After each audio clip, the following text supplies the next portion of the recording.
এই মহিলাটির হাতে রুজ মরা চামড়া গজায়। এর চিকিৎসার জন্য সে তার নিতম্বের চামড়া ছিঁড়ে সেখানে লাগিয়ে দেয়। প্রথম কয়েকদিন খুব ভালোই চলছিল, কিন্তু দীর্ঘদিন ধরে এমনটা করা তো আর কোনো সমাধান নয়। তাই মহিলাটি হাসপাতালে একজন প্লাস্টিক সার্জনের কাছে পরামর্শ নিতে আসে। সংক্রমণ রোধ করার জন্য প্লাস্টিক সার্জন খুব সাবধানে একটি টুকরো তুলে নেন, কিন্তু ভালো করে পরীক্ষা করার পর ডাক্তার মহিলাটিকে বলেন যে এটা একটা ভালো জিনিস। তিনি বলেন যে এই মরা চামড়া খুশকির মতো, যত বেশি হবে ততই ভালো। এরপর তিনি মহিলাটিকে কিছু অ্যান্টি ইনফ্লামেটরি ওষুধ খেয়ে শরীরকে ঠিক করে নিতে বলেন। কিন্তু অবাক করার বিষয় হলো, মহিলাটি ওষুধ খেলেও তার শরীরের মরা চামড়া খুব দ্রুত সারা শরীরে ছড়িয়ে পড়ে। সে ঠিক কি রোগে আক্রান্ত তা জানার জন্য মহিলা অন্য একটি হাসপাতালে যায়। আশ্চর্যজনকভাবে এই ডাক্তার আরো বেশি সতর্ক ছিলেন। তিনি খুব সাবধানে চিমটি দিয়ে একটি টুকরো তুলে নেন। এরপর তিনি নিশ্চিত করেন যে মহিলাটি একটি ভাইরাস দ্বারা সংক্রমিত হয়েছে।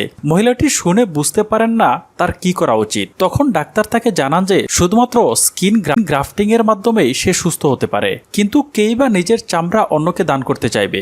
যাই হোক, যখন মহিলাটি হাসপাতাল থেকে বেরোচ্ছিল তখন হাসপাতালের একটি মৃতদেহ তার দৃষ্টি আকর্ষণ করে। তখন মহিলাটি হঠাৎ বুঝতে পারে যে মৃতদেহের মধ্যে তার সম্পূর্ণ ভালো চামড়া রয়েছে। তাই সে নিরাপত্তারক্ষী চলে যাওয়ার পর চুপিসারে মর্গে ঢুকে পড়ে। তারপর সে মৃত ব্যক্তির চামড়ার একটি টুকরো তুলে নেয়। কিন্তু সে যতই চেষ্টা করুক, মৃত মানুষের চামড়া তার ক্ষতের উপর কোনোভাবেই জুড়ছিল না। তখন সে বুঝতে পারে যে শুধুমাত্র জ্যান্ত মানুষের চামড়াই কাজে আসবে। তাই সে সোজা একটি বারে চলে যায়। সেখানে ফর্সা ও সুন্দর চামড়ার একটি মেয়ে তার মনমতো ছিল। তাই মেয়েটি কাজ শেষ করা মাত্রই মহিলাটি তাকে অজ্ঞান করে দেয়। অবশেষে তার পরিকল্পনা মতোই জ্যান্ত মানুষের চামড়া নিজের শরীরে জুড়ে দেয়। প্রিয় বন্ধুরা, ভিডিওটি আপনাদের কাছে কেমন লাগলো কমেন্ট করে জানাতে ভুলবেন না। আর এরকম ভিডিও নিয়মিত পেতে আমাদের চ্যানেলটি সাবস্ক্রাইব করে বেল আইকনটি বাজিয়ে রাখুন, যাতে সবার আগে আমাদের ভিডিওটি আপনার কাছে পৌঁছে যায়।